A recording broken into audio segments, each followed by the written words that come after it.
Buenas tardes compañeros, mi nombre es Christopher Quiebras Bautista y voy a exponer el tema 2 de la unidad 2, antecedentes de la mecánica y biomecánica.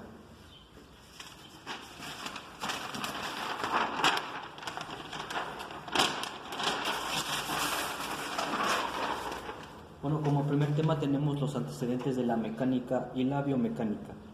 La mecánica es la parte física que estudia el estado de movimiento o reposo de los cuerpos bajo la acción de las fuerzas. La mecánica se divide lógicamente en dos partes: la estática, que trata del equilibrio de los cuerpos bajo la acción de fuerzas, y la dinámica, que trata del movimiento del cuerpo. La biomecánica es una disciplina científica que se basa en principios y métodos de la mecánica para el estudio de los seres vivos. Por lo tanto, la biomecánica es un conjunto de conocimientos derivados de la física que tienen como objetivo estudiar las fuerzas mecánicas sobre los sistemas orgánicos de los seres vivos. Para explicar este tema lo que hice fue una línea del tiempo y bueno, empezando en los antepasados del hombre, al construir sus instrumentos, iniciaron el desarrollo de la mecánica.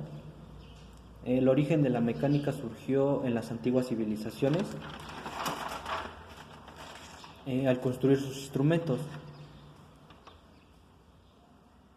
por la necesidad de disponer de máquinas que las libraran de ciertos esfuerzos físicos. Hace unos 20.000 años atrás, el Homo sapiens creó lanzas y anzuelos para la caza, y para la pesca creó arpones. En el año de 1384, Aristóteles intentó elaborar una teoría mecánica, pero no hizo ninguna distinción entre propiedades estáticas, cinemáticas y dinámicas. Para el año 2087 a.C., Arquímedes fue el verdadero creador de la mecánica teórica y algunos sistemas de palancas y poleas. Para el año 1450 fue lo que se le conoce el Renacimiento italiano. En este renace el trabajo científico, se sientan las bases de la anatomía moderna y la fisiología. El movimiento y la acción muscular fueron estudiadas como entidades incorrectas.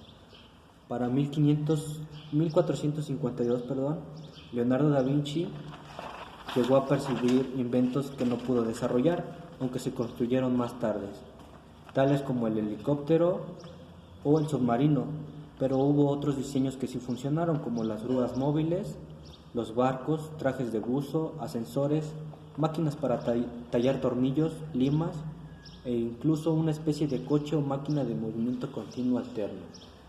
Y en 1600 la revolución científica. Y lo que pasó fue la teoría y experimentación se unen a la investigación científica como elementos complementarios y se desarrollaron las tres leyes de Newton. Para el año 1706, Franklin descubrió el carácter eléctrico y se inventó el pararrayos. En 1730, en la ilustración se comprende mejor el concepto de fuerza. Sí. Y se desarrollaron los conceptos de conservación y momento de energía.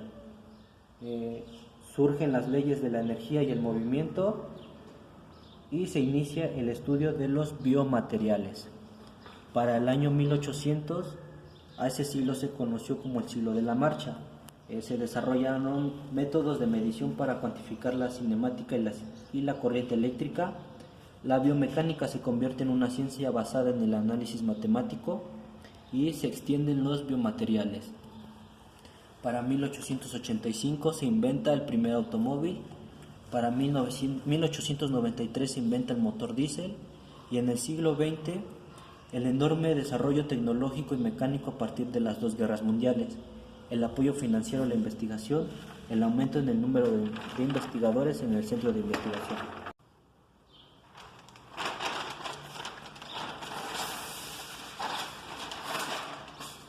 Sigue el siguiente tema, que es el 2.1, tipos de movimientos de los miembros del cuerpo humano. El cuerpo humano puede llegar a sorprendernos en cuanto a cantidad y variedad de movimientos que es capaz de realizar. A continuación voy a explicar algunos y bueno, voy a ir nombrándolos. En la flexión. La flexión es el movimiento por el cual los huesos u otras partes del cuerpo se aproximan entre sí. Lo opuesto a la flexión es la extensión. Y bueno, ahí en la imagen podemos ver que está estirando el brazo, lo está flexionando. En la extensión es un movimiento de enderezamiento, separación entre huesos o partes del cuerpo. Los músculos que causan extensiones son los músculos extensores. Abducción, movimiento lateral con separación de la línea del tronco, por ejemplo, la elevación horizontal de los brazos o el de las piernas hacia un lado. Aducción, movimiento medial con aproximación a la línea media del tronco, por ejemplo, la recuperación de los brazos o de las piernas a su posición anatómica de origen. Rotación externa, movimiento rotatorio alrededor de un eje longitudinal de un hueso que separa la línea media del cuerpo. También se conoce como rotación lateral o rotación hacia afuera. Rotación interna, movimiento rotatorio alrededor de un eje longitudinal de un hueso que acerca la línea media del cuerpo. También se conoce como rotación medial o rotación hacia adentro. Circunducción, movimiento circular de un miembro que describe un cono, combinando los movimientos de flexión, extensión, abducción y aducción. Por ejemplo, cuando la articulación del hombro se mueve de una forma circular alrededor de un punto fijo. Eversión. Es un movimiento de la planta del pie hacia afuera de la línea media, en el nivel de la articulación del tobillo. Inversión. Es el movimiento de la planta del pie hacia adentro, la línea media en el nivel de la articulación del tobillo. Y bueno, los últimos son la flexión dorsal. Es el movimiento del dorso del pie hacia la cara interior de la persona. Y la flexión plantar, extensión de la planta del pie hacia abajo, colocar el pie en punta como una bailarina. Bueno, ahí podemos ver las imágenes. Como conclusión tenemos tener conciencia y más información acerca de los movimientos que llevamos a cabo a la hora de ejercitarnos nos brinda un mayor dominio de nuestro cuerpo y de nuestro entrenamiento.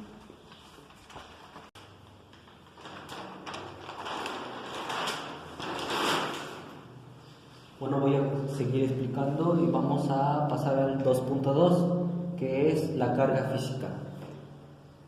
Cuando se habla de un trabajo, probablemente se hable de carga física y se define como el conjunto de requerimientos físicos a los que se ve sometida la persona a lo largo de su jornada laboral. Bueno, aquí tenemos un mapa conceptual que es muy pequeño. Empieza con el trabajo.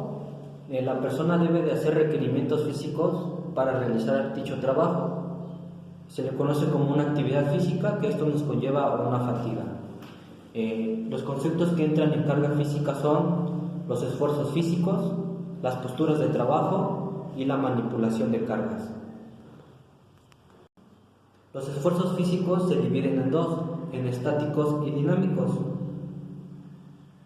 Los estáticos se trata de un esfuerzo sostenido en el cual los músculos se mantienen contraídos durante un cierto periodo, por ejemplo, estar de pie o en una postura concreta.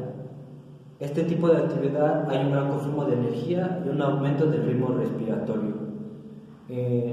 Los esfuerzos físicos dinámicos es cuando hay una sucesión periódica de tensiones y relajaciones de los músculos que intervienen en la actividad, como el esfuerzo desarrollado, por ejemplo, el atar o el transportar un carro. En las posturas de trabajo son diversas y diferentes durante la jornada laboral. Por ejemplo, pueden ser que estemos en nuestro trabajo unas horas de pie y otras sentado, o que estemos en ciertos momentos en posturas forzadas. En todos estos casos, las posiciones pueden crear incomodidades o sobrecargas en los músculos de las piernas, espalda, hombros. Las posturas incorrectas pueden contribuir a nuestro trabajo, por lo tanto sea más desagradable, duro e incluso que aparezca el cansancio y la fatiga más fácilmente que a largo plazo. Y algunas recomendaciones Para la carga física es que se deben combinar los esfuerzos estáticos y dinámicos en el desarrollo de tareas. 2. Combinar y alternar la postura de trabajo de pie con otras posturas como la de sentado o que impliquen movimiento. 3. Situar dentro del área de trabajo elementos de accionamiento, mando y control. 4. Calcular la carga cuando la manipulación de ser manual, en cualquier caso, no superen los 45 kilogramos de peso.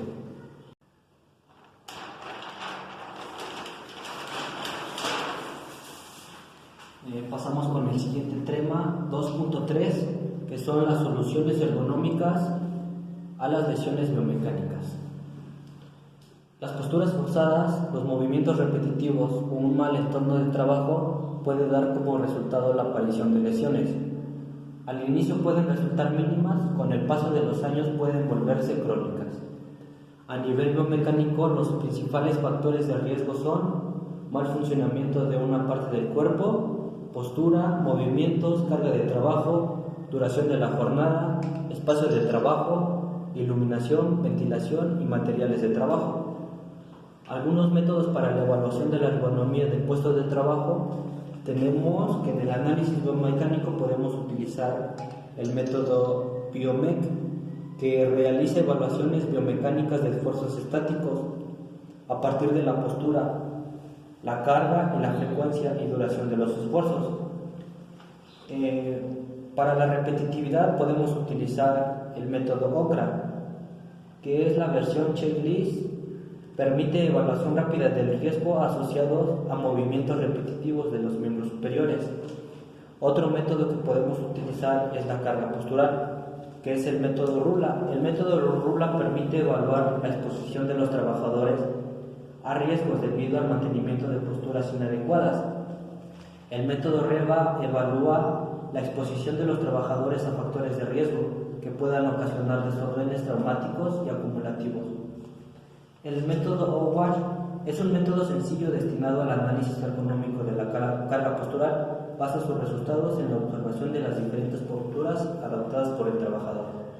En el manejo de cargas podemos ocupar el método NIOSH, que este permite identificar riesgos relacionados con las tareas en las que se realizan levantamientos manuales de carga íntimamente relacionadas con las lesiones lumbrales. El método HINS evalúa riesgos relativos a la manipulación manual de cargas.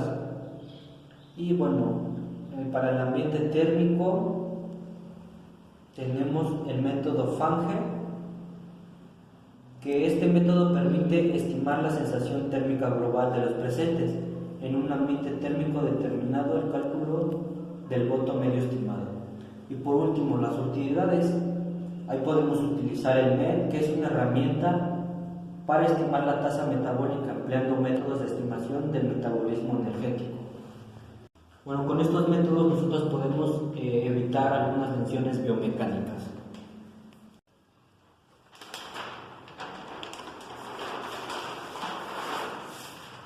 Y bueno, para finalizar, viene el 2.4, que son los criterios biomecánicos para el diseño.